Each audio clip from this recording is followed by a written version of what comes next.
Je me nomme, je suis Luc Ebra de Mont le Juste, inspecteur à la mission Nouvelle Vie, section Côte d'Ivoire. Aujourd'hui, nous sommes le lundi 27 mars 2023 et j'interviens sur le thème, sur le même thème que d'habitude. Voilà. Avant de commencer, je suis assisté par le responsable Loi Bonaventure. Voilà. Aujourd'hui. Donc, je vais lui donner la parole afin qu'il puisse faire la prière.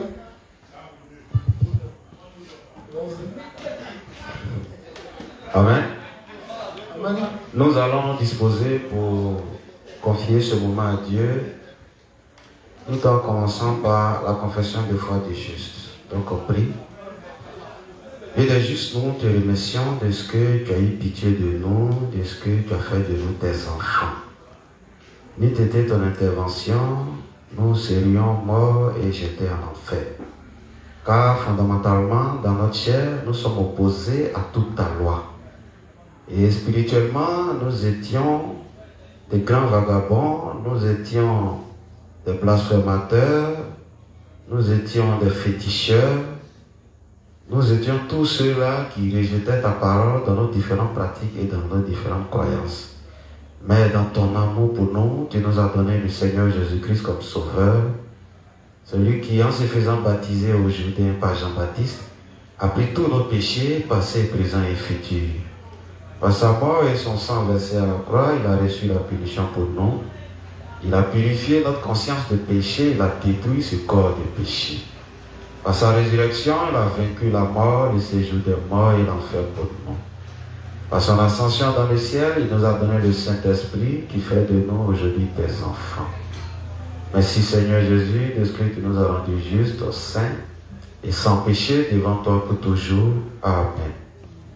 Père, nous te remercions de ce que tu nous as sauvés et que tu nous as ajoutés à ton Église. Merci de ce que tu donnes à tes serviteurs au travers de l'Église de nous enseigner. Et tu as dit dans ta parole qu'à chaque saison, il y a la nourriture que tu donnes. Pour cette semaine, merci de ce que tu nous as donné d'être enseignés sur la croissance spirituelle. Seigneur, ce soir, nous te disons merci de ce que tu es avec nous encore une fois de plus, de ce que tu disposes chacun de nous à comprendre. Quels sont les différents éléments dont nous avons besoin pour grandir correctement dans notre vie de foi. Merci également de ce que tu assistes ton serviteur, l'inspecteur Luc Ebra, que tu as désigné pour nous édifier dans notre croissance spirituelle. Merci de ce que tu lui as donné toute la sagesse qu'il faut afin d'intervenir dans les limites de ta parole. Merci de ce que tu as éloigné de lui toute forme de stress, de ce que tu nous as protégés et tu as protégé également tous nos frères et sœurs qui sont en route.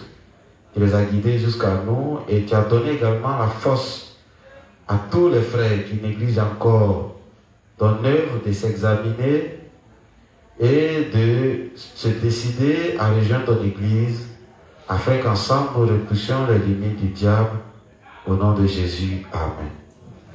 Amen. Merci beaucoup, frère Bonaventure. Nous intervenons sur quel thème? Nous intervenons sur le thème la foi doit grandir. Et ça fait au moins 2 semaines que nous intervenons sur ce thème-là. Donc, il est important pour moi de savoir si les gens ont pu retenir quelque chose. D'abord, avant de donner le micro afin que les gens puissent poser des questions. D'abord, qu'est-ce que vous avez retenu des enseignements qui ont été faits? Et puis après, maintenant, vous allez pouvoir poser vos questions. C'est fait gourir d'y aller loin de moi aujourd'hui. Qu'est-ce que vous avez retenu durant les 2 semaines d'enseignement? La dernière fois, le dernier vendredi de l'enseignement, c'était le leader lui-même qui a fait l'enseignement. Et pendant la réunion des responsables, la réunion des fins de mois, il a progressé. Hein? Voilà, il a progressé sur 3 ou 4 principes hein, dans le thème. Mais comme à la réunion des responsables, ce n'est pas tout le monde qui est là. Hein? L'heure est venue, hein, là où ça a été le vendredi dernier. Hein? Voilà. Mais il est important aussi de suivre sur Internet. Hein? Il y a la réunion des responsables qui a été filmée et qui a été postée. Donc vous pouvez aller suivre aussi là-bas pour pouvoir vous mettre à jour. N'est-ce pas? Donc, qu'est-ce que vous avez retenu de la foi doit grandir durant ces 2 semaines? Oui, micro.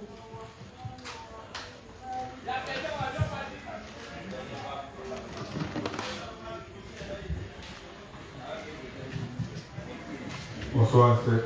Bonsoir, Bonsoir, le juste. Le juste Mélèze de Mikao. Le juste Mélèze de Mikao. Donc, si la foi doit grandir, elle est retenue comme ça, 2 grands points. Les éléments qui font grandir la foi et ce qui fait que la foi d'un juste ne grandit pas. Ok, d'accord. Donc, sur le premier point, les éléments qui font grandir la foi du juste, il y a le renoncement à soi et l'obéissance. Voilà. Le renoncement à soi et l'obéissance. Donc, aussi, il est dit comme ça que les justes qui n'ont pas un bagage intellectuel grandissent aussi rapidement. Par contre, ce qui fait que la foi ne grandit pas, il y a l'envie. Il y a les justes qui ne renoncent pas à eux. Donc, comme l'envie, on a dit que l'envie est un frein qui tue la foi. L'envie même tue la foi. Pourquoi? Parce que l'envie est au-devant de Dieu comme l'idolâtrie. Parce que quelqu'un qui a envie trop, bon, il peut même aller jusqu'à tuer tout ça. Parce qu'il y a des envies qui poussent même à détester et il y a des envies qui amènent même à vivre uniquement que pour la chose. Par exemple, un juste qui a envie une voiture, tout ce qu'il va faire, ça sera dans le but d'obtenir la voiture. Et il ne va pas vivre au fait pour la gloire de Dieu, mais il va vivre pour seulement un désir charnel. Et lorsqu'il n'a pas ça, bon, c'est comme s'il faisait de l'idolâtrie. Voilà, donc c'est ce que j'ai un peu retenu. Ok, merci. Donc, les justes qui, pour utiliser ce mot, n'ont pas un grand bagage spirituel, c'est ça, non? N'ont pas un grand bagage intellectuel. C'est ça? Et grandissent, ça dit quoi? Rapidement. Voilà. Ok. Non, ils ne grandissent pas rapidement. On va se faire maintenant. Voilà. Ils ont une facilité de grandir. Ils grandissent plus facilement que ceux qui n'ont pas. Voilà. Mais si tu dis grandissent rapidement, voilà, c'est pas. Voilà. Donc, par rapport à ceux qui sont riches, ceux qui sont pauvres grandissent plus facilement. Voilà. Qui veut dire des choses? On a beaucoup parlé, on avait tout oublié. Ok. Les femmes se sont réveillées. Bonsoir les juges, moi c'est la juste Naomi. Bonsoir la juste Naomi. Le principe que moi j'ai retenu, c'est que vous avez pris un principe pour dire que les éduqués ont du mal à grandir et que ce sont les insuffisants qui grandissent. Parce qu'un insuffisant, c'est celui-là même qui sait que de par lui-même il ne peut rien et qu'il n'est rien et il compte sur Dieu. Mais l'éduqué, c'est celui-là qui pense que comme il est parti à l'école, il est arrivé à l'université, il est trop grand, il est trop intellectuel. Donc le dévancé qui est en face de lui est petit, il n'a pas son niveau au fait. Donc il ne peut pas l'enseigner ce qu'il lui connaît déjà. Il y a ça. Et puis on a dit aussi que la foi ne grandit pas hors de l'église. Et que c'est dans l'église que nous pouvons grandir par la foi. Voilà pourquoi quand les gens étaient sauvés, Dieu les a ajoutés à l'église. Parce que si nous restons dehors, nous allons finir par mourir et perdre la foi. Or, quand nous venons dans l'église, lorsqu'il nous ajoute à l'église, les prédécesseurs qui ont déjà passé par ce que nous allons passer, ils sont là pour nous guider, nous orienter. C'est en ce sens qu'on va grandir et demeurer dans la foi. Amen. Merci beaucoup. Un banc. Un petit banc. C'est déjà bon. Au moins, elle a retenu 2 ou 3 principes, c'est bon. Oui, la juste. Bonsoir, le juste, c'est la juste Laure de Trois-Rouges. Bonsoir, la juste Laure. Le Père, j'ai compris du premier principe, c'est-à-dire de l'enseignement du lundi, que on a parlé des soucis, les raisons pour lesquelles la foi ne grandissait pas. On a dit comme ça que c'était à cause de notre envie. On a pris l'exemple d'un verre qui était rempli à 60%, c'est-à-dire après notre naissance, nouvelle naissance, Dieu remplit le verre pour nous à 60%. Et que les 40 autres %, c'est en travaillant pour Dieu qu'il va les remplir. Mais nous, parce que nous sommes envieux, parce que nous convoitons, nous efforçons à remplir le verre à nos propres efforts. C'est-à-dire que nous délaissons même les choses de Dieu au point de chercher les choses de la chair pour remplir le reste. Et en faisant cela, on vient même à réduire même les 60% qui étaient déjà remplis. Donc c'est ce que j'ai un peu compris. Ensuite, on a parlé de l'envie comme un frein à la croissance spirituelle. Bon, je paraphrase. Voilà. Tu as eu comme ça à dire que... Paraphrase, ça veut dire quoi? Je ne dis pas textuellement, genre le titre du principe. Tu résumes quoi? C'est un résumé.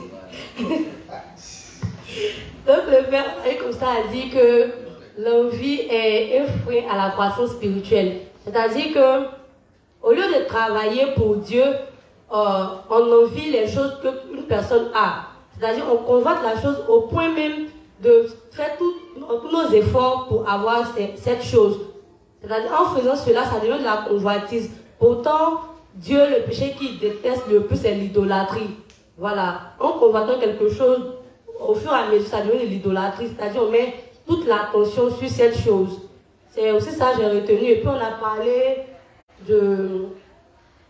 du fait que, voilà, comme aussi a parlé du fait que si on veut prêcher l'évangile, il faudrait qu'on demande la stratégie à Dieu.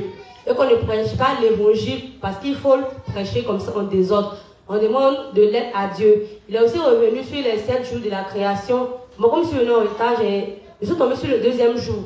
Il dit fréquemment, nous disons qu'au 2e jour, Dieu fait une séparation entre les eaux d'en haut et les eaux d'en bas. Pourtant, nous ne savons pas c'est quoi les eaux d'en haut, on ne sait pas c'est quoi les eaux d'en bas. Qu'on se donne à réciter comme cela. Pourtant, on ne sait pas que Satan nous attaque à travers les films, à travers la télé, à travers toutes sortes de choses. Et puis il a aussi parlé le 3e jour, il a dit par là que la foi qui grandit, c'est la foi qui n'a pas honte d'admettre toutes ses erreurs. C'est-à-dire que tu confesses en détail, parce qu'il dit dans le domaine de la foi, la honte n'existe pas. C'est-à-dire que quand tu fais la prière, tu dis tout à Dieu. Si tu as honte de Dieu lui-même là, bon, c'est grave. Tu pourras pas, si tu n'arrives même pas à aller à ton dévotion, on peut comprendre, mais si tu as honte de Dieu lui-même là, ça c'est compliqué, on ne sait pas qui va résoudre ton problème. Et puis, il a aussi parlé du fait que la foi grandit lorsqu'on écoute diligemment la parole de Dieu. Voilà, au fur et à mesure on écoute, la foi grandit. Et il a aussi dit comme ça que les épreuves aussi font grandir la foi. Voilà, les épreuves font grandir la foi. Quand tu passes une difficulté et que pendant cette difficulté, tu travailles pour Dieu et que tu comptes sur Dieu, Dieu t'enlève dans cette difficulté, forcément ta foi va grandir. Il a aussi parlé de l'expérience. Bon, ce que moi j'ai compris est que si, par exemple, quand le Père Évra, tu as dit quelque chose, moi j'ai cru, et que la chose s'est réalisée, bon, ça c'est certain, ma foi va grandir forcément parce que j'ai assisté à un truc que tu as dit et j'ai porté foi à cela, c'est réalisé, ma foi va grandir au fur et à mesure. Bon, le Père, c'est... Voilà, et puis on a aussi parlé du fait que plus notre justice grandit de jour en jour. Là, je paraphrase là. Bon, on a parlé du fait que plus notre justice grandit avec Dieu, plus nos faiblesses se révèlent. Voilà, tu as ici dit que cela se référait au 3e jour. Que lorsque tu cherches plus les intérêts de Dieu, tu remarques plus tes lacunes. Et en remarquant tes lacunes, tu considères Dieu et puis Dieu corrige cela. On a aussi parlé du fait que lorsque nous sommes trop éduqués, lorsque nous sommes intelligents, il est difficile pour nous pour grandir. Par contre, les faibles, ceux qui comptent sur Dieu, il est plus facile pour eux pour grandir facilement parce qu'eux ne cherchent pas à contredire les choses. ils acceptent les choses comme Dieu le dit. Lorsque Dieu dit 1 plus 1 égale 1, ils ne discutent pas. Pourtant, nous qui sommes allés à l'école, on va essayer de réfléchir et tout. Bon, ça va ralentir un peu notre croissance. C'est ce que j'ai compris, le Père. Ok, merci. Maintenant, qui veut lire ses notes? Voilà. Lire ses notes. Parce que quand on vient à l'enseignement, on prend des notes. Hein, ne pas... Donc c'est mieux de lire nos notes quand on nous demande de... Voilà, bonsoir à tous les justes et les justes. Je vais parler de l'enseignement du vendredi passé. C'est pas ça. Voilà. Bon, c'est là que je suis tombé en tout cas. Tu m'as dit, mais que tu n'étais pas là. J'étais là. Bon, je vais commencer par vendredi d'avant. Voilà. Ok, il a dit que voilà, les éléments qui rentrent en ligne de compte pour que notre foi puisse grandir. Il y a beaucoup d'éléments qu'on a cités, vous avez cité beaucoup. Donc quand il est arrivé, il nous a dit comme ça que la foi grandit quand on constate nos faiblesses. Quand nos faiblesses apparaissent, on peut comprendre. Déjà, si on cache nos faiblesses, on va se dire que non, oui, voilà, donc nos foi ne doit pas grandir si on cache. Mais quand on accepte, on admet ça, notre foi peut grandir. Il a dit encore que la foi grandit quand quand il y a l'obéissance. Voilà, la foi grandit quand on obéit. Il a encore dit, la foi, il n'y a pas de honte, comme elle a dit, il n'y a pas de honte dans la foi, parce que tu as honte dans la foi, que quand tu entends de manifester ta foi, s'il y a une honte là-dedans, c'est qu'il y a quelque part, il y a un souci. Donc quand on n'a plus honte dans nos différentes manières de faire avec les juges, parce que tu es avec les juges, et puis tu as honte, quand tu es avec les juges, tu ne te sens pas à l'aise, du coup, ta foi, il y a un souci là-dedans. Il nous a dit encore que la foi grandit en relation avec les 7 jours de la création. Donc la foi, quand elle est en train de grandir, on peut savoir que la foi grandit quand on maîtrise véritablement les 7 jours de la création. Donc comme elle a dit tout à l'heure encore, parce qu'on peut dire, on peut parler du deuxième jour, on peut citer, mais on ne maîtrise pas réellement ce qui rentre en ligne des comptes dans ces 7 jours de la création. Donc quand notre foi est en train de grandir, c'est en relation avec tous ces 7 jours de la création. Voilà. Et il a dit encore que quand les épreuves viennent, quand les épreuves viennent à notre niveau, notre foi peut grandir. Donc quand la foi vient, la foi grandit quand on a des épreuves, quand on a beaucoup de difficultés. Voilà. Donc c'est un peu ce que j'ai retenu. Voilà. Maintenant, s'il va revenir, je dois lire vendredi. Bon, je sais pas. Ça dépend de toi. Hein? D'accord. Ok. Donc, je ne suis pas besoin. Voilà. Qui veut ajouter des choses? La juste Florence. La juste Florence. Et puis, on va commencer l'enseignement.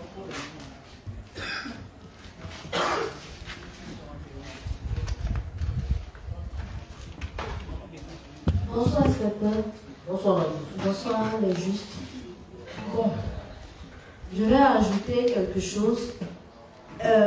C'est que j'ai retenu un peu sur la convoitise. Voilà. L'envie. On a dit que l'envie est un frein à notre croissance. Voilà, on a expliqué un peu ce que j'ai compris là. La convoitise, j'ai compris que la convoitise est un grand péché. Que nous, quand on ignore, c'est-à-dire on ne prête pas attention à ça. Mais cela peut nous emmener à perdre la foi, mais cela peut nous emmener à ne pas grandir spirituellement. Maintenant, on a aussi parlé des personnes, on a aussi parlé des insuffisants et des, comment on appelle ça, et des éduqués dans la foi. On a dit que les insuffisants, ce sont des personnes. C'est quelqu'un qui n'a pas beaucoup de connaissances, qui est pauvre d'esprit. Et on a dit qu'un éduqué, c'est celui qui connaît tout. C'est-à-dire, un éduqué, c'est celui qui est sage et intelligent. Alors, l'éduqué, ne va pas vouloir accepter tout ce que son dévancier lui dit, ou bien ne va pas vouloir, comme on appelle ça, écouter ou bien mettre en pratique les préceptes de son dévancier parce qu'il trouve qu'il est plus intelligent que lui. Alors que l'insuffisant, lui, il sait, voilà, il sait qu'il est pauvre d'esprit, il sait qu'il est faible. Donc, du coup, il va, comme on appelle ça, mettre en application, il va reconnaître et puis mettre en application les préceptes des dévanciers. Et aussi, j'ai compris avec l'enseignement de pasteur, bon, il a dit que le juste, la foi du juste doit grandir dans tous les aspects. Il est repris dans tous les aspects pour expliquer. Même dans la nourriture, voilà, il a expliqué que nous, notre manière de préparer doit changer. Il a expliqué aussi que si un juste est malade, il ne doit pas rester à la maison pour prier, pour dire que non, que Dieu va le guérir. Non, il va se rendre à l'hôpital et ensuite prier pour avoir les remèdes naturels pour être guéri. Il a expliqué aussi, il est rentré dans le domaine du mariage pour expliquer, il a pris les 7 jours de la création, il a expliqué un peu comment est-ce que le juste doit grandir. Voilà, c'est un peu moi ce que j'ai compris, puisque les autres ont déjà dit le nécessaire. Amen. Merci beaucoup. Merci à tous les justes qui sont intervenus. Voilà. Et je vous exhorte à ruminer la parole. Hein. Et quand on vient à l'enseignement, quand on prend note, et quand pendant l'enseignement on voit il y a beaucoup de téléphones qui sont là, qui enregistrent, et quand vous retournez à la maison, vous ne les écoutez pas. Bon, on se demande pourquoi vous venez enregistrer les enseignements. Mais normalement, quand il y a beaucoup de téléphones, normalement, quand on dit résumé, tout le monde doit avoir la main levée. Ce n'est pas bien grave. Comme dans la justice et de l'interprétation à la perfection, on sait qu'arrivé un moment, on doit dire des fois, tout ça sera corrigé à l'aide de Dieu. Donc, merci encore à tous ceux qui sont intervenus.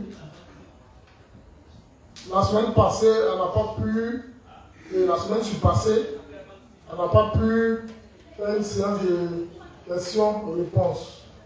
Donc, comme je vous l'ai promis, hein, ça dépend de vous. Hein. Si vous avez beaucoup de questions, on fait 30 minutes de questions-réponses.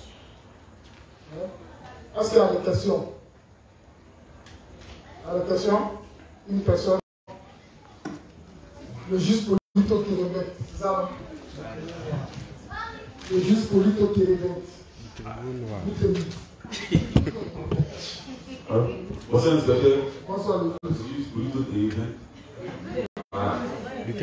Voilà. Ma question, c'est Dieu qui, si le Seigneur tombe, c'est Dieu qui doit agir, toi qui ne vas rien faire. Donc, moi, il s'agit. Et voilà, là, lui, voilà, pas l'épicier, c'est ça qu'il fallait. Moi, ils sont bien. Et puis, par exemple, il y a des choses, par exemple, à Bouna. Là, les gens sont là-bas, eux, ils sont sur la porte de Passacabo. Maintenant, arrivé là-bas, il constate que le reste de la zone, l'enseignement qu'il donne là, c'est différent à ce que les églises disent. Par exemple, il peut dire comme ça que les justes, on doit demander pendant nos péchés. C'est l'exemple qu'il donne. Il dit que les justes doivent demander pendant leurs péchés. Maintenant, moi, il arrive. Moi, je sais que ce qu'il dit là, c'est au contraire à ce qu'il dit. Bon, là, qu'est-ce que moi il fait? Soit je vais vers lui pour lui dire que non, ce qu'il fait là, c'est pas bien, ou bien j'appelle les raisons habituelles. Voilà. Cette partie-là, comment est-ce qu'il doit réagir? Bon, cette partie-là, comment tu dois réagir? Je crois que la Bible en a parlé. Ce qu'on demande, c'est que d'abord, comme c'est le responsable de la zone, excusez-moi. La Bible avec Matthieu 18, regarde ça.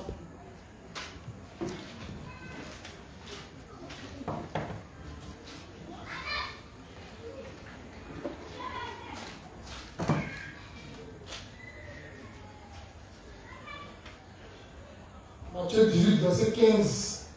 Hein? Tu peux lire.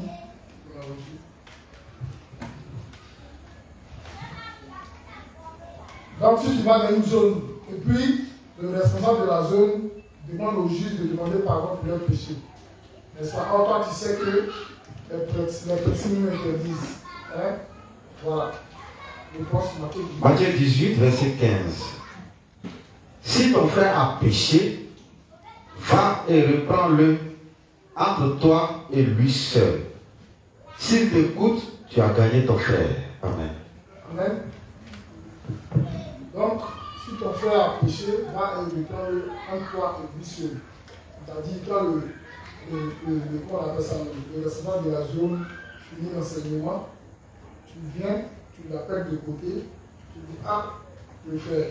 Alors, c'est ce que les principes disent, parce que pour pouvoir dire qu'un responsable n'est pas dans la côté, il faut lui présenter les principes. Donc, tu as dit tout à l'heure dans ton enseignement qu'on doit demander pardon pour les péchés. Voilà les textes qui disent qu'on ne doit pas demander pardon pour les péchés. Tu comprends, non? Donc, tu l'as appelé de côté, de manière poliment, hein, je dis bien poliment. Ah, il faut vraiment. Voilà. Puis on reste au voilà. Tu comprends, non? Continue le texte. Il dit s'il reconnaît son erreur, qu'il accepte, il dit tu auras gagné ton frère. C'est fini, le plan est arrivé. Mais s'il ne le reconnaît pas. Mais s'il ne t'écoute pas, prends avec toi une ou deux personnes afin que toute l'affaire se règle sur la déclaration de 2 ou de 3 témoins. Donc, si tu lui as parlé, tu lui as présenté les principes qu'il ne reconnaît pas, dis, prends avec toi 2 ou 3 personnes. Ce serait mieux que ce soit des anciens de l'église. À la suite, on va parler des anciens. S'il refuse de les écouter, dis-le à l'église. Et s'il refuse aussi d'écouter l'église, qu'il soit pour toi comme un païen et un publicain. Amen. Donc, si le responsable dans la zone, on lui présente les principes et qu'il ne veut pas accepter, on appelle l'église, comme tu l'as dit, sous la coupole du pasteur Taglo. Donc, on appelle le pasteur Taglo, ah, pas ça. Voilà ce qui se passe. Et là, que le pasteur va déléguer des responsables pour aller régler le problème. S'il ne veut pas, on dit quoi? De le considérer comme quoi? Un païen, c'est fini. C'est bon? Ok. Il y a une autre préoccupation? Une question. Ok, vas-y. Question de la juste Élie. J'ai une question sur le principe du livre 39, page 227, paragraphe 2. Si nous prêchons, livre 39, page 227, paragraphe 2. Si nous prêchons, mais que les personnes ne naissent finalement pas de nouveau, menons-nous une vie de foi correcte? C'est la question. Si nous prêchons, mais que les âmes ne naissent pas de nouveau, est-ce que nous menons une vie de foi correcte? Voilà. Oui, nous menons une vie de foi correcte. La parole de Dieu nous demande d'aller annoncer la nouvelle. On ne nous demande pas forcément de faire des convertis. C'est Dieu qui convainc les cœurs. Nous, on continue de prier et on continue de prêcher l'évangile d'esprit. Ça va, non? Voilà, elle n'est pas là. Je pense bien qu'elle m'a dit qu'elle est sur en direct. Elle suit en direct. Ok, donc la juste Élie continue de prêcher l'évangile de l'esprit et ne te décourage pas. Actuellement, les temps sont très difficiles et les gens sont beaucoup captivés par les bruits extérieurs. Donc, c'est avec nos prières, avec notre persévérance, à force de prêcher l'évangile, à force d'insister sur la parole, et les gens, Dieu finit par convaincre le cœur des gens afin qu'ils naissent de nouveau. Si nous prêchons que les gens ne naissent pas de nouveau, ce n'est pas de notre faute. Nous avons fait notre devoir. Voilà.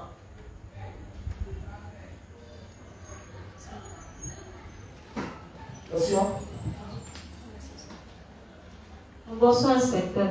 Bonsoir, la juste. Bon, justement, par rapport à la question de la juste Élie, Hier, par exemple, lorsque le pasteur Jean-Pierre a prêché, il a dit qu'il partait faire des évangélisations des fonds, des fonds qu'apporte au Maroc au début là. Et quand il partait, les réactions des habitants du quartier étaient pratiquement les mêmes sur une bonne durée. Jusqu'à ce qu'ils reviennent à Pascal en faisant le point, le compte rendu. Donc jusqu'à ce qu'ils reviennent à Pascal, Pascal leur a demandé, mais quand vous partez, qu'est-ce que vous dites au juste? Donc là, ils sont rentrés dans les détails. Et là, Pascal a pris la peine, voilà, naturellement, de corriger leurs failles et puis d'affiner, de revoir ce qu'il y avait à faire sur l'art d'évangéliser. Et quand ils sont partis, bon, je ne me rappelle plus trop de la suite, c'est qu'il a dit, mais on a vu qu'ils ont pu quand même corriger leurs erreurs. Donc, est-ce que la question de l'injuste, ça touche un peu à ça? Si on va et qu'on ne fait que prêcher qu'il n'y a pas de nouvelles, est-ce qu'il n'y a pas lui aussi de voir quelque chose dans notre façon d'évangéliser? Bien évidemment, souvent, dans l'art d'évangéliser, il y a plusieurs techniques. Hein? Et puis, au fur et à mesure qu'on use la parole, au fur et à mesure Dieu nous donne de nouvelles, quelqu'un qui évangélise beaucoup n'a pas la même manière d'évangéliser avec quelqu'un qui n'évangélise pas. Tu comprends, non? Au fur et à mesure qu'on évangélise, au fur et à mesure qu'on consacre nos erreurs, on les corrige. Tu comprends, non? Mais qui t'a fait naître les âmes là, ce n'est pas de notre ressort. C'est Dieu qui fait naître les âmes. Tu vois, non? Je me rappelle bien, je venais de naître de nouveau, je ne connaissais même pas le document de l'évangile. Et puis je suis allé parler à un frère. Puis il a compris. Il est né de nouveau. Tu vois, non? Il y a des personnes à qui souvent tu dis rien. Ou bien ça n'est jamais arrivé. Il y a des personnes que tu ne ferais pas développer. Par contre, il y en a, tu vas développer des Genèse Apocalypse. Dis puis il n'est pas. Tu vas prendre tout l'art d'évangéliser, manipuler, et prendre les techniques des séries, techniques des échecs, techniques de passe à lui-même, ainsi de suite, toutes les techniques réunies, même de bonne séance, il n'est pas. Voilà, tu vois, non? Parce qu'en réalité, le gars, il ne cherche pas Dieu. Avant d'aller évangéliser, en plus, le Seigneur est venu nous apporter des âmes chargées et fatiguées. Tu comprends, non? Donc, quand on va sur le terrain d'évangélisation, effectivement, quand on ne fait pas d'âme, on doit se remettre en question et puis essayer de voir si ce n'est pas notre manière d'évangéliser qui pose le problème. Mais ensuite, quand on fait ça, généralement, on doit se mettre en tête que ce n'est pas nous qui convaincons. Hein? C'est Dieu qui convainc les cœurs des gens. C'est Dieu qui convainc à travers la parole. Tu vois? Donc, ce n'est pas un problème. Parce qu'il y en a, moi, je me rappelle bien, il y a un frère qui m'a appelé pour me demander, ah, inspecteur, ça fait au moins 5 ans, 6 ans signé de nouveau, il n'est pas encore fait d'âme. Est-ce que c'est vraiment juste? Tu es juste. Si tu constates que tu n'as pas encore fait d'âme et que tu vois que ce n'est pas bon, même toi évangéliser, certainement tu n'évangélises pas. Donc certainement tu n'es pas uni aux activités. Si tu es uni, et qui est uni aux activités, il n'y a pas ce problème-là. Mais si dans ton cœur tu vas réussir d'être attristé parce que tu ne fais pas d'âme, les fruits, là, peu important là, il y a divers fruits. Il y en a qui prêchent, il y en a qui sont unis aux activités, qui servent l'église avec leur argent, avec tous les autres moyens. Ça aussi c'est du fruit. Ou bien, mais si toi tu es dans l'église, parce que tu n'as pas encore fait d'âme, tu te morfonds, c'est qu'il y a un problème. Parce que les âmes là, on ne les fait pas parce que on est beau. Non. Il faut être uni à l'église de tout cœur. De chercher premièrement les intérêts de Dieu. Et souvent, même quand c'est comme ça, Dieu lui-même envoie les gens vers toi. C'est-à-dire que souvent, tu ne fais même pas d'effort, tu tombes sur un gars, tu commences à lui prêcher toute ta manière. Parce que tellement ton cœur est uni à l'église, ton cœur est uni au serviteur, tu recherches véritablement les intérêts de Dieu. Dieu aussi, qui te permet de porter du fils comme ça. Ça va, non? Donc, soyez unis hein, dans tous les aspects de vos vies à l'église hein, et puis aux serviteurs de Dieu. Le reste, si vous avez des intentions nobles, si vous êtes humble, Dieu va se charger que vous portiez du fruit, ne vous inquiétez pas. Ça va, non? Voilà. Autre question? Christelle qui me regarde avec des grands yeux. Donc, merci à tous ceux qui ont posé des questions. La semaine passée, on a vu le principe du Luc 47. Les raisons qui expliquent pourquoi la foi ne grandit pas. Ici, le révérend a pris l'image d'un verre qui est rempli à 50%, hein, et à nous, il est rempli les 42% en se consacrant à l'œuvre de Dieu. Mais généralement, quand ce n'est pas le cas, hein, quand nous recherchons plutôt les choses de la chair que les choses de Dieu, on finit par perdre en plus des choses de la chair et les choses, les 60% que Dieu nous a données. On finit par tout perdre. Ça va? Voilà, donc on a parlé de ça. Et on a vu aussi l'envie qui est un frein à la croissance de la foi. Parce que l'envie, c'est des trucs qui sont pas visibles. Donc comme ce n'est pas visible, on se dit que non, c'est rien. Or, quand cette envie-là est née dans notre cœur et que c'est entretenu, à la fin, il devient grand et il finit par nous empêcher de faire l'œuvre de Dieu. On a vu aussi, dans toujours le livre 47, non, ça c'est cette fois-ci dans le livre 48, les insuffisants grandissent peu à peu dans la foi et les éduqués ont beaucoup de difficultés à grandir.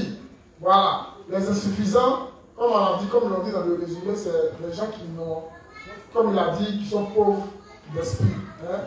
Voilà, les gens qui se disent qu'ils ne sont pas très intelligents, les gens qui ne cherchent pas trop. Voilà, eux, ils grandissent peu à peu dans la foi. Hein? Mais ceux qui sont éduqués, ils ont du mal à grandir. Ici, c'est une comparaison que le révérend fait. Dans l'explication, il vous a dit que c'est une comparaison. Hein? En général, généralement, ceux qui sont pauvres d'esprit, ils grandissent plus vite que ceux qui sont riches. Hein? On n'a pas dit que ceux qui sont intelligents aussi ne grandissent pas, on n'a pas dit ça. On a dit généralement, en général, ceux qui sont pauvres en esprit, ceux qui ne comptent pas sur leur propre mérite, grandissent plus vite. Hein? Voilà, ce n'est pas une comparaison. Hein? Ce n'est pas aussi pour dire que ceux, comme nous ne sommes pas allés à l'école, on va mépriser ceux qui sont allés à l'école. Ce n'est pas dans ce sens-là. Hein? Parce qu'on va se dire, nous on est insuffisants. C'est vous qui êtes allés à l'école là. Les principes disent que, voilà, voilà. Non. Parce qu'on connaît les hommes. Voilà pourquoi il est venu là-dessus. On a vu aussi le fait que dans le livre 49, la foi grandira si nous croyons en la justice de Dieu de tous nos cœurs. On a défini ce que la justice de Dieu. Hein? Et puis, il fallait que nous croyions en cette justice-là de tout notre cœur, de tout notre esprit. Et il faudrait que nous croyions aussi que Jésus-Christ est Dieu.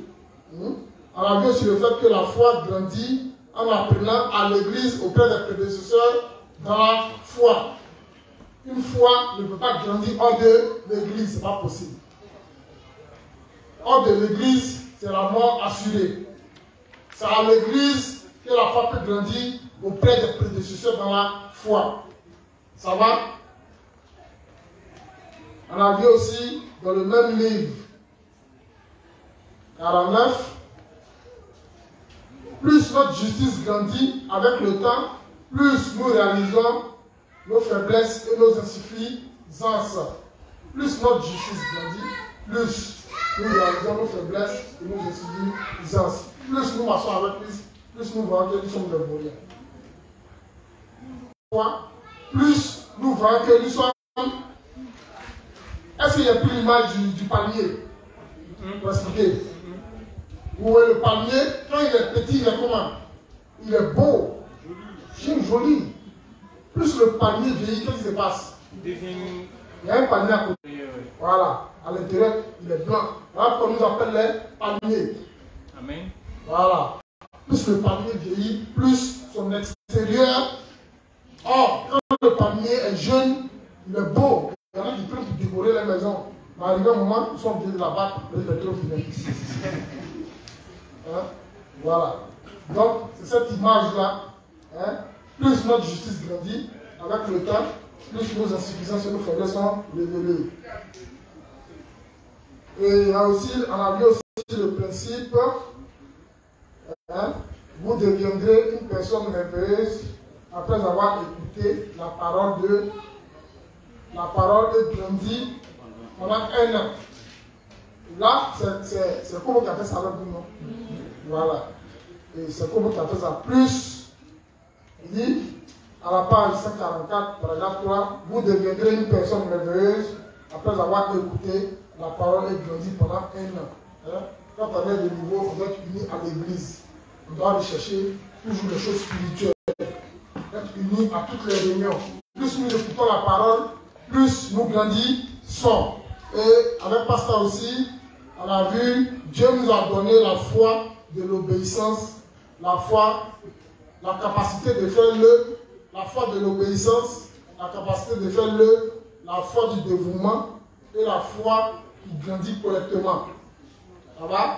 On a vu aussi, la foi ne va jamais grandir si elle n'est pas basée sur la parole. Donc, pour que la foi grandisse, il faut qu'elle soit basée sur la parole. Et, passe à progresser, hein.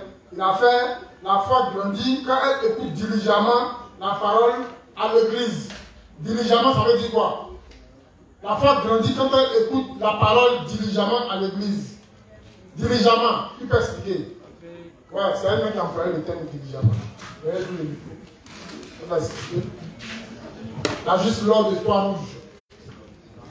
Le terme diligemment, là, nous, vous comprenez le français. Donc, il faut expliquer ça de manière en français facile pour qu'on puisse comprendre.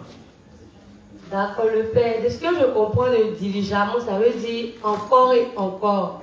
C'est-à-dire, bon, je ne sais pas comment je vais expliquer. Tu ne sais pas comment tu vas expliquer.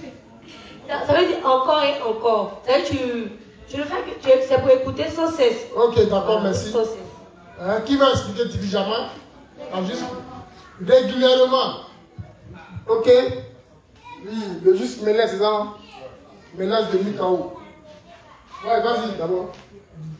Bon, le Père, diligemment veut dire écouter la parole constamment, tous les jours, réunir sans cesse, tous les jours, et être au quotidien avec la parole, réunir les enseignements. Ok, merci. Si tu as répété, c'est très gentil.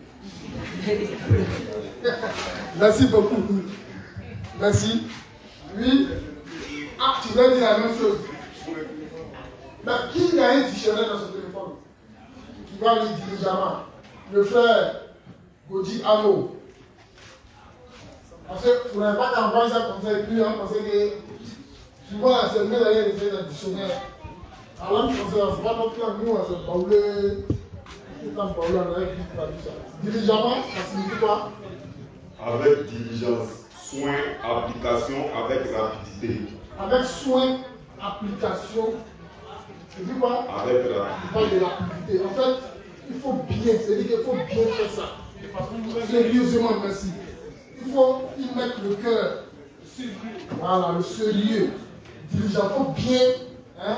Il dit la femme grandit quand elle écoute diligemment, quand elle écoute bien la parole de Dieu à l'église. C'est-à-dire quand on vient à l'église, on doit pas être distrait. On doit être concentré. On doit chercher à garder quelque chose. Dans les enseignements, dans les prédications, on doit chercher à retenir des choses. C'est ça diligemment en fait. Parce que nous, quand on vient à l'église, souvent on est perdu. On est là, même on met notre téléphone pour écouter, pour enregistrer. Mais quand ça va à la maison, là, souvent il y a un qui est face à l'enregistrement en belle mémoire. Hein? Donc il y a un de face à un, et puis il vient tout le monde enregistrer, mais il n'écoute jamais. Or, quand on enregistre, c'est pour pouvoir écouter et puis chercher à garder quelque chose en fait. C'est ça diligemment. Hein? La femme grandit quand elle écoute diligemment, quand elle écoute bien, avec intérêt, la parole de Dieu. Il a vu aussi les épreuves de corps et de l'esprit font grandir la foi. Donc il y a les épreuves de corps et puis il y a les épreuves de l'esprit. Hein? Voilà. Et passe à pris quel exemple pour expliquer les épreuves du corps? Qui se rappelle? La maladie. Hein? Voilà, la maladie, la nourriture, on peut avoir faim en faisant l'œuvre de Dieu. Hein? C'est les épreuves, tout ça. Hein? On peut être malade, on peut tomber malade tout en faisant l'œuvre de Dieu. Mais on doit croire que le Seigneur va nous guérir. Il va mettre nous les remèdes pour nous guérir afin que nous puissions continuer. Donc tout ça, c'est les épreuves de corps. Et les épreuves de l'esprit, c'est quoi? C'est quoi on appelle l'épreuve de l'esprit? Les épreuves de l'esprit. Les pensées, les mauvaises pensées, les fausses doctrines. Hein? Actuellement, en train de faire des études pour pouvoir combattre les kamites. Hein? Tout ça, c'est des épreuves de l'esprit aussi. Hein? Voilà. Ça va?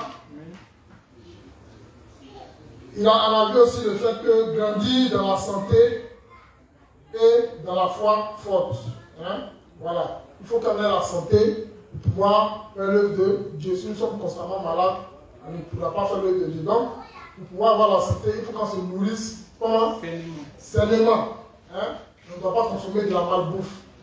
On doit se nourrir sainement pour pouvoir être en bonne santé afin de pouvoir faire l'œuvre de Dieu et avoir une foi forte. Et il a vu aussi, pour grandir, nous ne devons pas penser à l'ancienne. Pour grandir, nous ne devons pas penser à l'ancienne. J'aimerais qu'on lise ce passage-là. C'est le livre 41, page 176, paragraphe 1. Pour grandir, nous ne devons pas penser à l'ancienne. C'est pas penser à l'ancienne. Hein? On va voir ça dans le passage. Vas-y. Nous devenons des justes en croyant en l'évangile de l'eau et de l'esprit. Cependant, si nous vivons seulement nos anciennes façons de penser, la vraie foi ne grandit pas. Si vous êtes réellement devenus les enfants de Dieu, en croyant en l'évangile de l'eau et de l'esprit, et si vous avez cru que Jésus-Christ est le Fils de Dieu et le Messie de la race humaine, vous devez renouveler vos pensées de la chair et vivre par la foi qui se confie en la justice de Dieu. Nous croyons que Jésus a expié tous nos péchés. Nous avons aussi reçu la rémission des péchés en croyant en Jésus-Christ qui est venu par l'évangile de l'eau et de l'esprit. Si tel est le cas, nous ne devrions pas marcher selon notre ancien style de vie, mais nous devrions vivre notre foi en marchant sur la route de la foi. Nous devons renouveler nos pensées et nos réflexions en croyant en l'évangile de l'eau et de l'esprit. En d'autres termes, nous devons mener nos vies de foi en croyant en la justice de Dieu. Nous devons faire cela parce que notre Seigneur a effectivement remis tous nos péchés. Notre Seigneur a pris nos péchés, a reçu le verdict comme pécheur à notre place, et est ressuscité des morts et nous a sauvés une fois pour toutes. Donc, il n'y a réellement aucun péché en nous. Nous sommes nés de nouveau par la foi. Donc, à partir de maintenant, nous devons penser et vivre par la foi qui se confie en la justice de Dieu. Cela signifie que nous devons utiliser nos pensées et notre foi à cause de ce que le Seigneur a fait pour nous. Amen. Amen. Merci. Donc c'est clair. Et pour grandir, nous ne devons pas penser à l'ancienne. Hein? Bon, ça paraît un exemple plus simple. Voilà. Moi, avant de connaître l'évangile de l'esprit, donc quand j'étais pécheur, j'étais très rancunier. Très rancunier. Et souvent, je me faisais appeler par mes amis piège tendu. Piège tendu. C'est-à-dire, si tu m'as fait du mal, si tu m'as fait quelque chose, je n'oublie pas. Puis je prends le temps, ça peut être 10 ans, mais je me venge. Voilà. C'est un comportement humain. Mais on est né de nouveau, nous sommes une nouvelle créature. Donc toutes ces choses, ces manières de penser à l'ancienne là, doivent être dégagées. Et c'est de ça que le Révérend parle.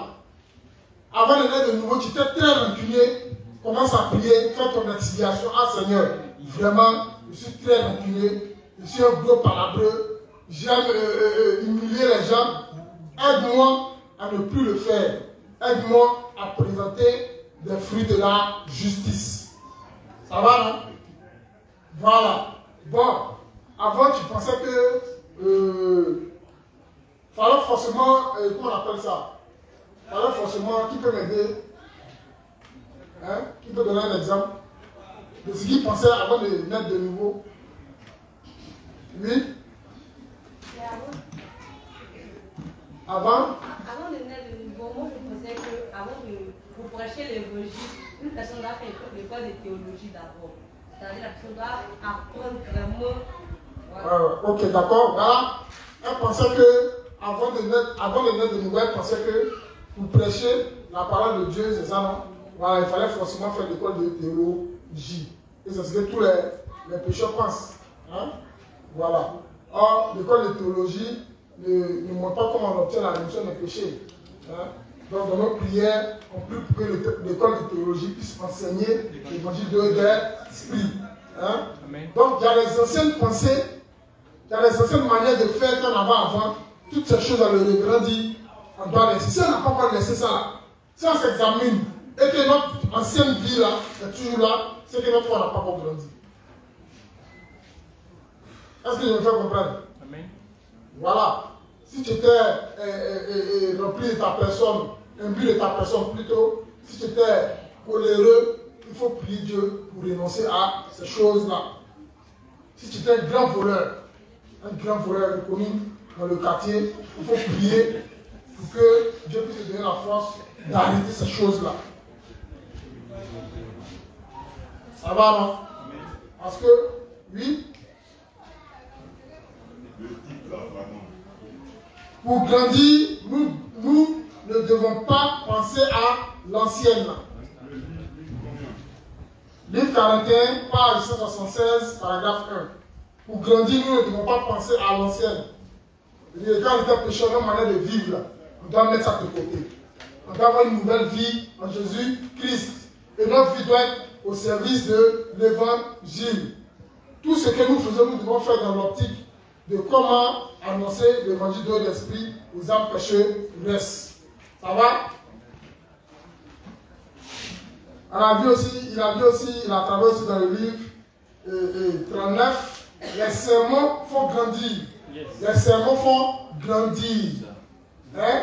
Et comment le cours va expliquer ça? Comment le cours va expliquer ça? Le fait que les sermons font grandir. En écoutant constamment les prédications, en écoutant constamment les enseignements, ça nous fait grandir.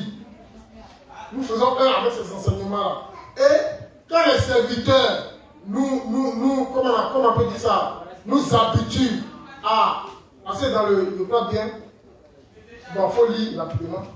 L'Éternel, page 252, paragraphe 2, les sermons font grandir. Vas-y. Vous pouvez avoir toutes sortes d'excuses pour justifier pourquoi vous ne portez aucun fruit, mais il n'y a pas d'excuse quand il s'agit de l'œuvre de Dieu. Donc pour l'œuvre de Dieu, il n'y a aucune excuse. Il n'y a aucune excuse pour l'œuvre de Dieu. Parce que même en priant, on fait l'œuvre de Dieu. Mais si tu ne pries pas, quelle excuse tu veux donner? Vas-y. La parole de Dieu est donnée à tous également. Si vous ne pouvez pas comprendre individuellement quand vous lisez la Bible vous-même, alors c'est Dieu. Amen. Il dit la parole tous également. Quand je suis en train de m'exprimer à l'assemblée, je m'exprime à tous, à tout le monde. Hein? Donc, maintenant que quand je parle, tout le monde entend, tout le monde comprend, selon son niveau de foi. Le révérend nous dit, quand nous ne pouvons pas, quand nous lisons la parole de Dieu, que nous ne comprenons pas, il dit quoi? Si vous ne pouvez pas comprendre individuellement quand vous lisez la Bible vous-même, alors vous devez écouter les sermons prêchés dans l'église de Dieu. Donc, on va écouter les sermons prêchés dans l'église de Dieu. Vas-y. Écouter ces sermons est absolument indispensable pour que votre foi grandisse. C'est pour cela que nous avons désigné beaucoup de prédicateurs dans l'église. Nous avons fait cela pour que vous puissiez écouter toute la parole de Dieu que vous voulez, et même quand je suis absent. Amen. Dans le révérend a mis, et comme ici, il y a beaucoup de prédicateurs dans l'église. Et on a même instauré les enseignements du soir. Pour que vous puissiez écouter la parole de Dieu tous les jours. Et quand nous écoutons la parole de Dieu tous les jours, on peut grandir spirituellement. Notre foi peut grandir. Au début, quand le Kobo, je me rappelle que quand le Kobo a instauré les enseignements du soir, on a tous grogné. Qui n'a pas grogné? Bon, peut-être les nouveaux, mais ah, Kobo, on vient à l'église vendredi, on vient à l'église dimanche, enfin, comment on appelle ça? Évangélisation samedi, mercredi on fait intercession. Les soirs encore venir, et puis ça boutonne comme ça. Aujourd'hui, on est tous heureux. On court même pour venir à l'enseignement du soir, parce que ça nous nourrit spirituellement. Le fait de demeurer dans l'église même, avec les frères, c'est déjà quelque chose. Hein? Voilà. Et le révérend dit, un serviteur doit mener les âmes à toujours faire l'œuvre de Dieu. Plus on est concentré à faire l'œuvre de Dieu, plus on est éloigné des convoitises de la chair. Maintenant, à moins qu'on soit venu à l'enseignement du soir et puis notre esprit sera à l'air. Je dis le corps est là, puis l'esprit est l'autre. Sinon, quand on vient ici, là, c'est pour chercher à comprendre, c'est pour chercher à avoir un plus à notre vie de foi. Et on a vu aussi la foi grandir par les heures de réunion et d'adoration. C'est ça que je viens de parler. Hein? Voilà. Et le révérend, il dit chez eux là-bas, il dit nous faisons le culte d'adoration plusieurs fois la semaine, mercredi, vendredi, et 2 fois le dimanche, le matin et le soir. Et les jeudis et les samedis, chaque département fait une réunion séparée aussi. Donc, voilà ça. Le révérend dit. Donc, ayez ça à l'esprit. Un jour. Donc, en réalité, toute la semaine est bonne. Hein? Il dit en semaine, mercredi, vendredi, et 2 fois le dimanche, donc mercredi, vendredi, jeudi, et puis samedi. Il doit parler de mercredi quand les 2 jours sont libres. C'est lundi et mardi. Hein? Voilà. Sinon, le reste, tellement les gens sont occupés, ils n'ont pas le temps de convoiter. Ils n'ont pas le temps d'aller faire les mêmes choses. Hein? On a mis la ski. Tellement on sera occupé, on n'aura pas le temps d'aller faire quoi que ce soit. Donc on sera imprégné de la parole de Dieu. Ça va, non? Et le vendredi passé, il s'est arrêté sur la nécessité de nourrir les âmes pour qu'elles grandissent une fois sauvées. Hein? C'est là que le Kobo s'est arrêté. Ça va, non? Ok. Et puis, pendant l'enseignement de la réunion, le samedi, il a progressé. Hein? C'est là que vous êtes arrêté. Ah, ok, d'accord. Il a progressé samedi dernier, il doit progresser, vous êtes arrivé jusqu'au livre 54. Donc, comme à la réunion des responsables, tous les justes ne sont pas là, tous les justes ne sont pas là, donc on va revenir un peu. Hein, voilà. Et je vous conseille, pour ceux qui ont des Android, d'aller sur Internet pour aller réécouter l'enseignement des responsables. Hein. Pour ceux qui n'ont pas d'Android, vous devez les prendre pour que vous puissiez être au même niveau que les autres. Ça va? Donc, nous sommes au livre 39, à la page 227, paragraphe 2. Nécessité de nourrir les âmes pour qu'elles grandissent une fois sauvées. Nécessité de nourrir les âmes. Les personnes à qui les âmes, c'est les personnes à qui on a prêché l'évangile de l'esprit et qui ont cru. Le révérend dit, on doit les nourrir spirituellement pour qu'elles grandissent. Ça va? Donc je reprends le titre. Livre 39, page 227, paragraphe 2. Nécessité de nourrir les âmes pour qu'elles grandissent une fois sauvées. une dernière fois. Livre 39, page 227, paragraphe 2. Nécessité de nourrir les âmes pour qu'elles grandissent une fois sauvées. Lecture. Est-il correct pour vous de ne pas prêcher l'évangile de l'eau et de l'esprit, même si vous dites que vous êtes né de nouveau par cet évangile et prétendez mener votre vie de foi dans cet évangile? Non, ce n'est pas acceptable. Vous devez porter le fruit de l'âme. En d'autres termes, vous devez donner naissance à des enfants spirituels en prêchant l'évangile.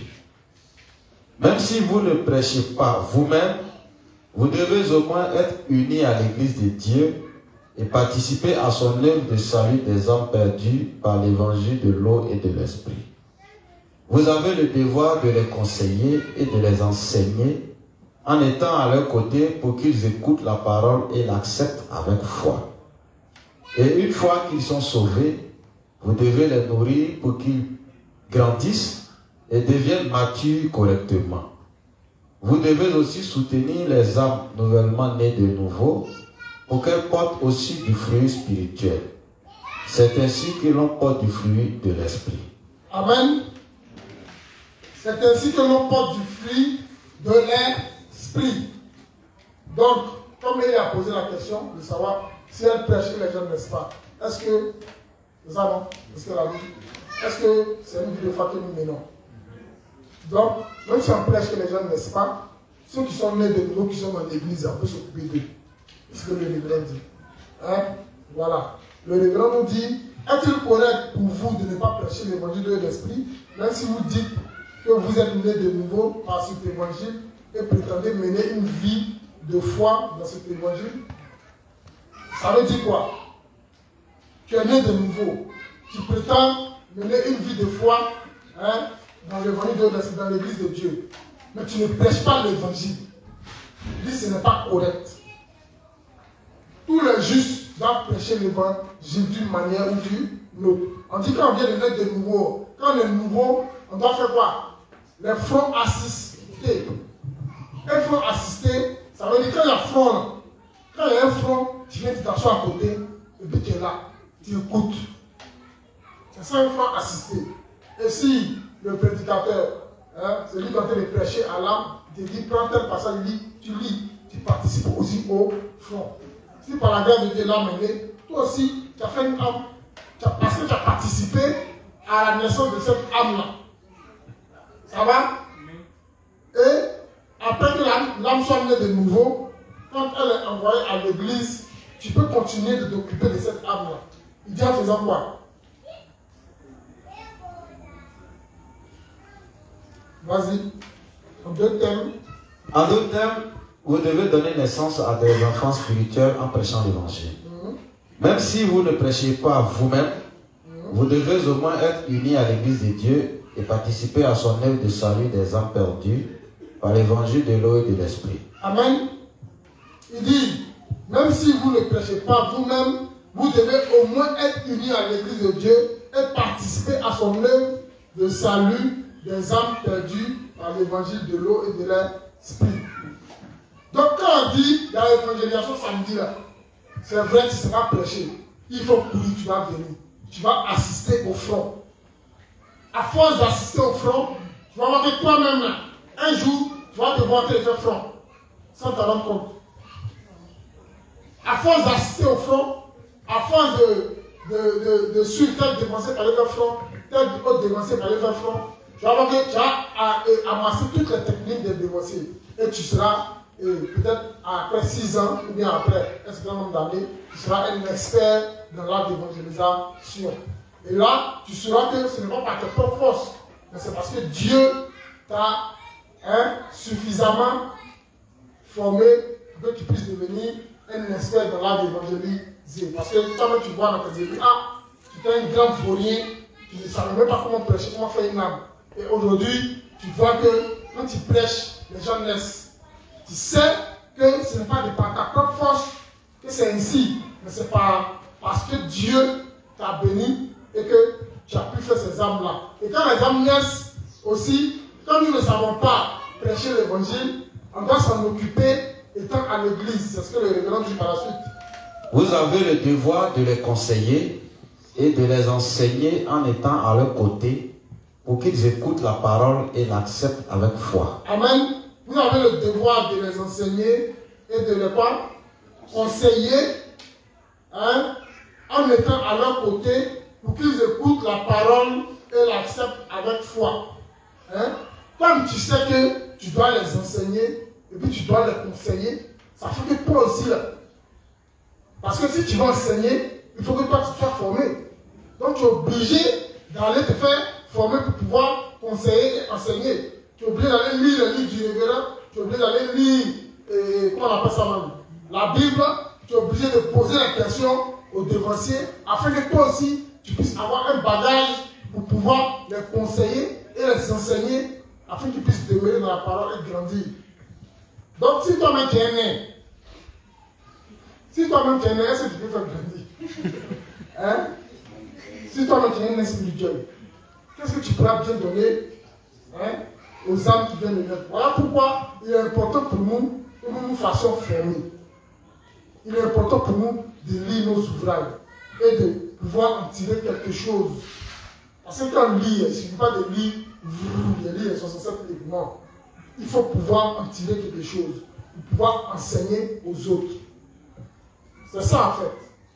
Quand tu lis la Bible, il faut lire pour pouvoir au moins retenir les différentes histoires qui sont dans la Bible, afin que ces histoires puissent te servir dans ta vie de foi.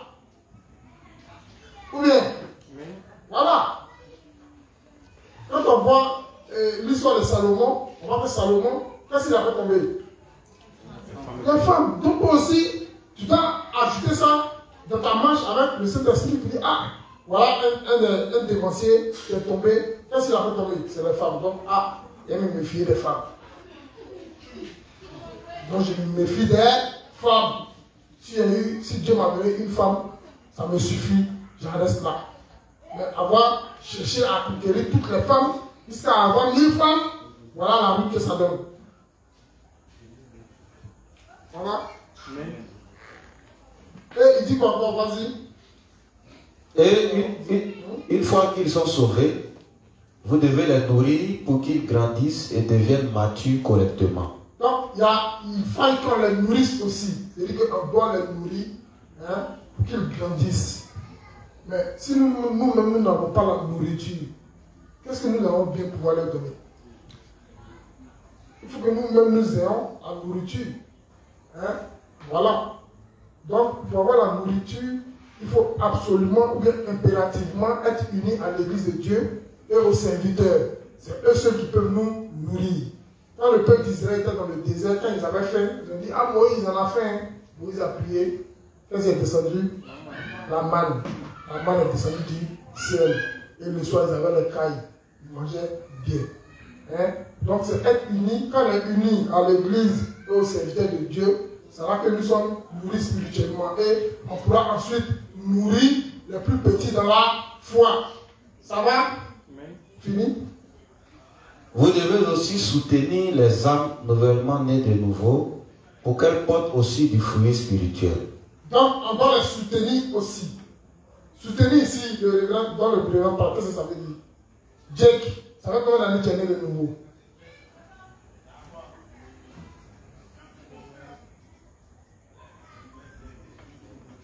Il y a longtemps, il est né de nouveau. Et quand tu te réexamines, qu'est-ce que tu vois? Est-ce que tu prêches l'évangile de l'esprit? Sinon, est-ce que tu t'occupes des âmes qui sont nouvellement nées dans l'église de Dieu? Est-ce que tu les nourris spirituellement? Parce qu'on doit impérativement porter du fruit comme dans l'église de Dieu. Si nous ne faisons pas ça, nous serons considérés comme des serviteurs méchants. Donc, il y a lieu de réexamen pour voir, est-ce que Seigneur, est-ce que ma vie de foi là, c'est ce que tu veux? Voilà. Donc, il faut te réexaminer, mon frère. Réexamine-toi, c'est important. Hein? Voilà. Il dit, nous devons aussi soutenir les âmes nouvellement nées de nouveau pour qu'elles puissent aussi porter du fruit spirituel.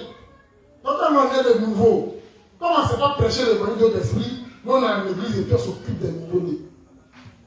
On les nourrit spirituellement, hein, afin qu'elles aussi puissent porter du fruit. Il dit c'est ainsi que l'on porte du fruit de l'esprit. Parce que tout arbre qui ne porte pas de fruit sera coupé et jeté au feu. Donc, on n'a pas d'excuse. Le révérend dit il n'y a pas d'excuse. Si tu ne sais pas prêcher, viens t'occuper des âmes à l'église. Si tu ne sais pas prêcher, tu ne sais pas t'occuper des âmes, il faut venir prier. Il faut faire partie des intercesseurs qui prient pour ceux qui sont sur le champ de bataille. Il y a plusieurs, comment on appelle ça, il y a plusieurs compartiments dans l'église. Hein? Voilà. Donc, réexaminons-nous et puis cherchons à porter du fruit spirituel. Ça va? Qui n'a pas compris quelque chose? Qui veut poser une question? Ok. J'ai juste midi.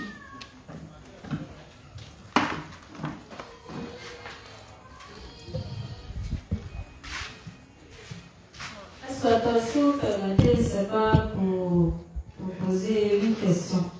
Mais ce que vous avez dit, ça m'a rappelé un fait. Quand je venais de naître de nouveau, il y avait une question qui me fatiguait.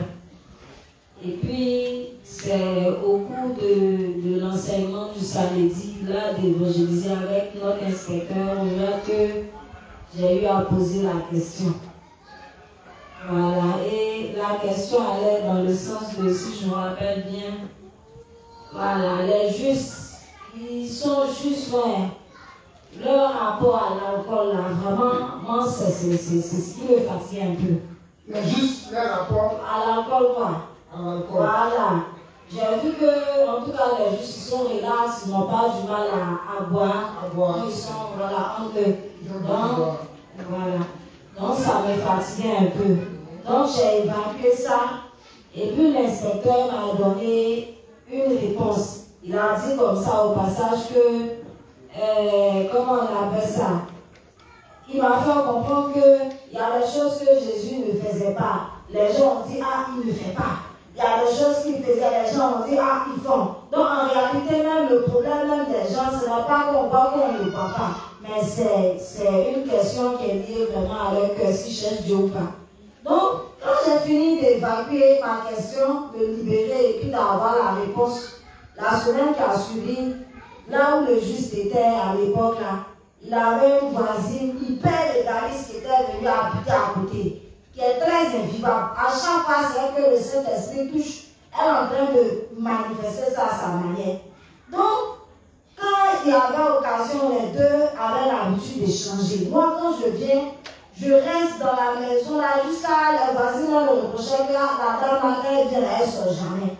Donc, les échanges, ça se passait entre lui et puis la fille. Elle n'est jamais arrivée à mon niveau. Donc, un jour, elle devait me tresser et puis elle a profité de l'occasion pour poser la question avec zèle. À ce jour-là, elle a rencontré, c'est là où vous l'entendez, elle a entendu. Parce que comme l'inspecteur m'a donné là, non seulement j'ai baissé ça à son visage, et puis j'ai développé avec tout ce que j'ai compris en lisant la Bible. Quand on a fini, moi, il était fier. Depuis ce jour-là, je ne sais pas si elle a continué le débat de Justin. Moi, je suis venue, mais elle m'a pu encore poser des questions. Donc, j'ai vu que vraiment, ça m'a fait du bien. C'est un peu ça. Amen. Merci. Donc, c'est important. La Bible nous dit, faites part de tous vos biens à ceux qui vous enseignent. Hein? Elle avait une préoccupation. Elle a eu la présence d'esprit de donner la préoccupation à son responsable. Il a éclairé. Hein? En nous, on a des préoccupations qu'elle est là en chaque jour, les gens viennent. Non, si vous avez des questions, posez. Souvent, m'amène mon numéro. Que vous puissiez nous envoyer un SMS. Parce que vous avez honte. SMS, ça ne va pas ta figure. Ou bien par WhatsApp, envoyer les messages. Mais rien, vous laissez que. Après, vous venez nous dire que non, vous croyez à une montée. C'est quoi, nous, on est dessus. Hein? Vous avez des préoccupations, vous ne posez pas. Posez les préoccupations. Hein? Voilà. Donc, ici, dans le premier principe, le révérend nous a montré comment nous devons porter du fruit de l'esprit. Ça va? Livre 51, page 51, paragraphe 1. Livre 51, page 51, paragraphe 1. La foi grandit à travers l'Église. Livre 51, page 51, paragraphe 1. La foi grandit à travers l'Église. Alors, c'est à travers son Église que Dieu accomplit son œuvre. Et c'est à travers l'Église que l'évangile de l'eau et de l'esprit est prêché. À moins que ce ne soit par l'Église de Dieu, ni notre foi ne peut grandir, ni l'œuvre de l'évangile de l'eau et de l'esprit ne peut s'élever. Donc, nous devons établir l'Église de Dieu partout. Et des ouvriers sont nécessaires partout. Qui ira alors? Irez-vous prêcher l'évangile? Les gens de foi qui croient en l'évangile de l'eau et de l'esprit vont partout par la foi si Dieu veut qu'ils partent, peu importe combien ils peuvent être insuffisants. Amen. Si vous remarquez bien dans le principe de la foi doit grandir, il y a des éléments qui apparaissent tout le temps. Hein? Il y a le frère Meles qui a mentionné deux éléments. Le renoncement à soi, c'est ça? Et puis obéissance. Hein? Après avoir lu tous ces principes-là, quel est le principe aussi, comment on appelle ça, le point encore qui saute à l'œil? Hein? Nos insuffisances. Oui, dis nos insuffisances. Être unis à l'église. L'église, c'est très important. S'il n'y a pas d'église, il n'y a pas de renoncement, il n'y a pas d'obéissance. S'il n'y a pas d'église. Donc, il est important pour nous de demeurer unis à l'église de Dieu et au service. Qui parle d'église, parle du serviteur. C'est les deux qui vont ensemble. Hein?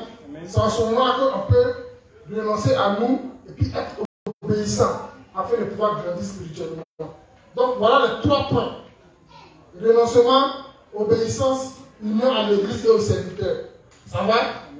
Voilà. Et pasteur a mis ça dans quoi? Comment on appelait les principes là? Les 5 combinaisons de la foi. N'est-ce pas? Et il a dit qu'on allait revenir là-dessus, sur les 5 combinaisons de la foi.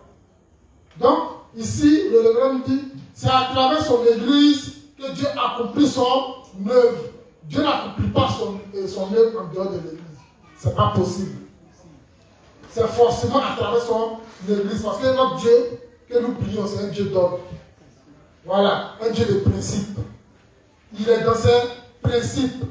Et c'est à travers son église qu'il accomplit son œuvre forcément. C'est le psaume 133, non? Hein, qui dit hein, il est bon pour des frères de demeurer ensemble. Hein? C'est comme l'huile qui versée sur la tête d'Aaron coule sur sa barbe et sur le bord de son vêtement. C'est là que vient la bénédiction. La bénédiction, c'est à l'église qu'on peut l'avoir. Ça va? Amen. Et c'est à travers l'église que l'évangile de l'eau et de l'esprit est prêché. Et c'est pour l'église que nous prêchons l'évangile de l'eau et de l'esprit. Quand on va prêcher là, quand les gens me laissent, on les envoie à l'église. Donc il est important pour nous d'être unis à l'église. Si nous ne sommes pas unis à l'église, notre foi ne peut pas grandir. C'est impossible. C'est impossible pour quelqu'un qui n'est pas uni à l'église de voir sa foi grandir. C'est vrai, le révérend voit les livres et on peut même avoir les 67 livres du révérend. Hein? Voilà. Parce que une fois que tu es inscrit sur le site, que tu demandes un livre, le révérend t'envoie. Le révérend envoie le livre. Si tu as une boîte postale, tu dis ah, je veux le livre, ton. Tu demandes la boîte postale, il va t'envoyer. Même si c'est 2 livres, 3 livres, il envoie. Maintenant, pour ceux qui, quand il envoie déjà un stock, qu'il y en a qui demandent en détail, il nous envoie des numéros. Par exemple, il y a un gars qui doit donner 100 livres. 100 livres. Il s'appelle M. Lagor. Hein? M. Lagor. Bon, je ne sais pas s'il fait partie de nos zones. Voilà. Donc le révérend m'a envoyé son email. Il doit lui écrire, il rentrer en contact avec lui et puis lui donner ses livres. Hein? Et c'est comme ça que le révérend travaille. Souvent, il peut envoyer les livres, il va dire bon, il faut donner 100 cartons à telle personne. Ah, il t'a envoyé 150 cartons. C'est un carton, on va là. Mais on est obligé d'être obéissant. Et puis on donne. Il a envoyé à peine, c'est pas arrivé à 150. Hein, la dernière, livraison qu'on a reçue, c'est pas arrivé à 150, mais il nous a dit de donner 10 cartons au juge de Jean Folie. Voilà. On lui a donné les 10 cartons. Et encore, il me demande de donner à M. Lambert 100 livres.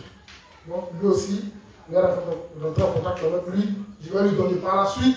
Il peut envoyer des commandes comme ça, puis on distribue. Hein? Les livres sont distribués. C'est pour que les âmes puissent grandir. Mais les âmes ne peuvent pas grandir en dehors de l'église. Tu peux avoir tes 67 livres à la maison. Mais si tu n'as pas d'église, ça sera en vain. Parce que c'est à l'église et c'est avec les serviteurs que la parole de Dieu est expliquée et est digérable. Parce que le livre du révérend, nous tous on a vu, hein, quand on a appris au début, hein, quand ça envoyait, l'eau, le sang, l'eau, le sang, l'eau, le sang. Je dis là, mais qu'est-ce qu'il raconte? C'était quasiment impossible de lire. Il se répète. Et puis le premier livre, il y a beaucoup d'erreurs dedans. Parce que nous, on n'avait pas allé à l'école, donc on voit genre les fautes de grammaire, orthographe. Je dis, ah, mais c'est ça, c'est parce que ça. On ne voit pas que c'était traduit du coréen en français. Bon, on dit, ah, mais c'est un français ça. Mais en réalité, il y a la nourriture spirituelle. Arrivé un moment, quand on a lu plusieurs fois le livre blanc, plusieurs fois, on a vu qu'on n'avait pas la même compréhension à chaque fois qu'on lisait le livre. Déjà, ce n'était pas le leçon seulement. C'était rempli de nourriture spirituelle. Et quand un pécheur il prend ce livre-là, quand il lit, c'est le leçon seulement il voit. Quand on est petit spirituellement, on envoie le leçon. À plus fort raison, pécheur. Ça va donner mal à la tête. S'il n'y a pas de pilule digestive, vous venez leur expliquer, ça ne dit rien. Voilà. À moins que la personne aime la lecture, il y a les gens, ils aiment la lecture. Ils aiment lire, donc eux, ils n'ont pas de problème. Et quand ils voient la méthode du révérend, pour eux, c'est un grand écrivain. Ceux qui aiment lire, ils savent que oui, le fait de répéter, là, c'est une méthode pédagogique. Voilà, ceux qui aiment la lecture, là, quand ils voient ça, ils disent, ah, lui, c'est dangereux. En nous allons le leçon comment on voit. Donc on a besoin de demeurer à l'église pour ne pas perdre ce qu'on a obtenu. Ça va? Et le révérend nous dit pourquoi? À moins que ce soit par l'église de Dieu, notre foi ne peut pas grandir, ni l'œuvre de l'évangile, de l'eau et de l'esprit ne peut s'élever. Est-ce que vous comprenez?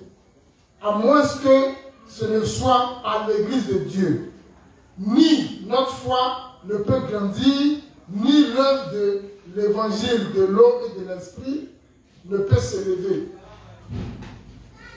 C'est-à-dire qu'on a forcément besoin de l'église pour que notre foi grandisse. On a forcément besoin de l'église pour que l'évangile de l'eau et de l'esprit s'élève. Ça va? Et donc, nous devons établir l'église de Dieu partout.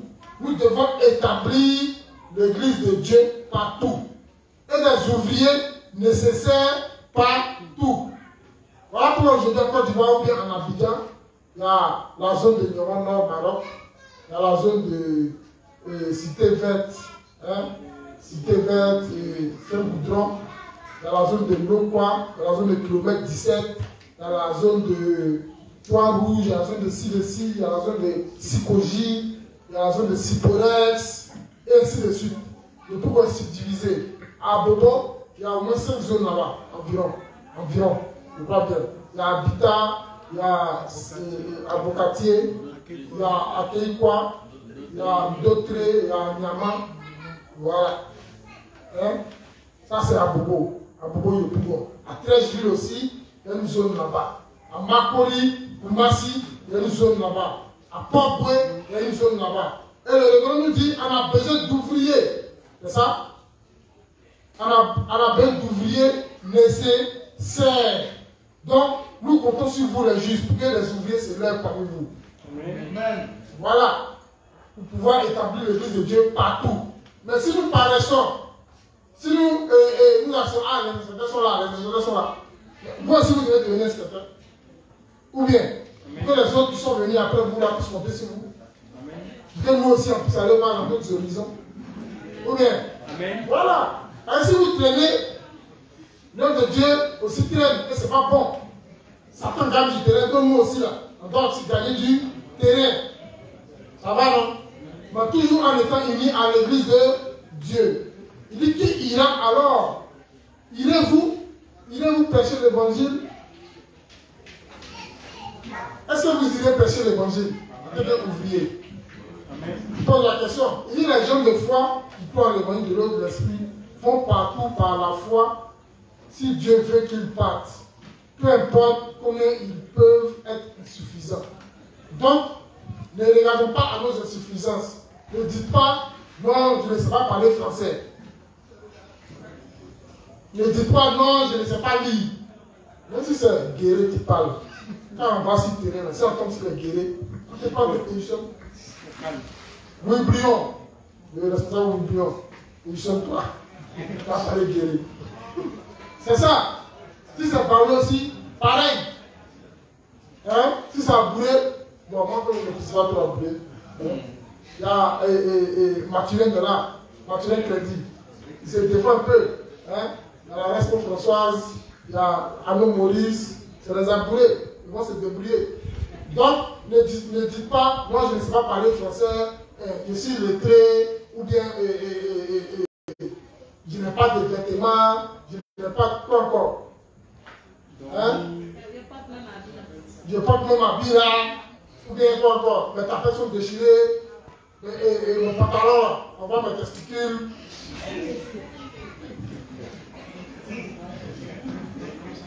Nous, quand nous approchons, on voit des trucs. Mais c'est pas ce qui a fait qu'on n'a pas cru dans l'évangile. Voilà.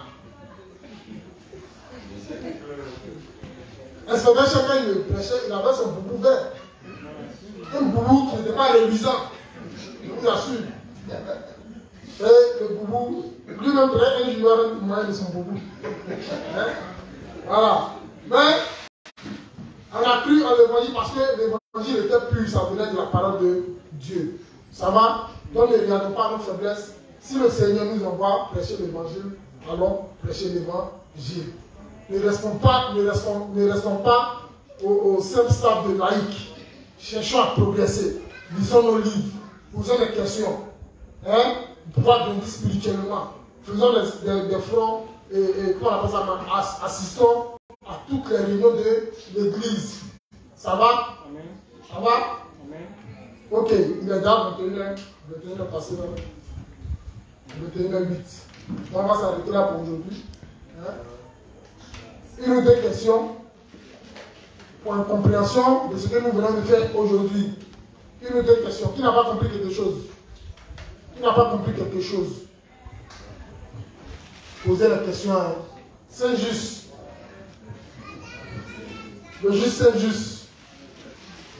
Ça va? Ok. Donc, est-ce qu'on va continuer? Il n'y a pas de questions. Donc, on va faire la prière de fin. Et on va se... Amen.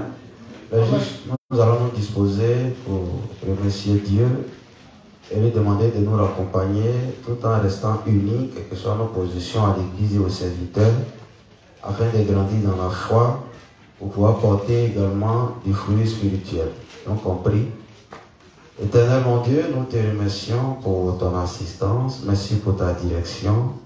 Merci de ce que tu as donné la sagesse à ton serviteur afin de nous donner les ingrédients qu'il faut pour pouvoir porter du fruit spirituel. Merci de ce que, entre autres, tu nous as donné de comprendre la nécessité de l'Église, la nécessité des serviteurs, la nécessité des âmes et comment les encadrer pour qu'ils portent aussi du fruit.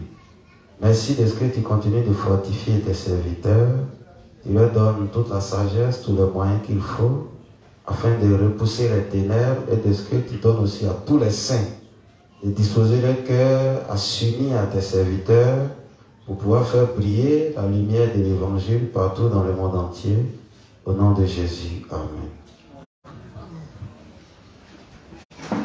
Donc, bonne soirée à tous.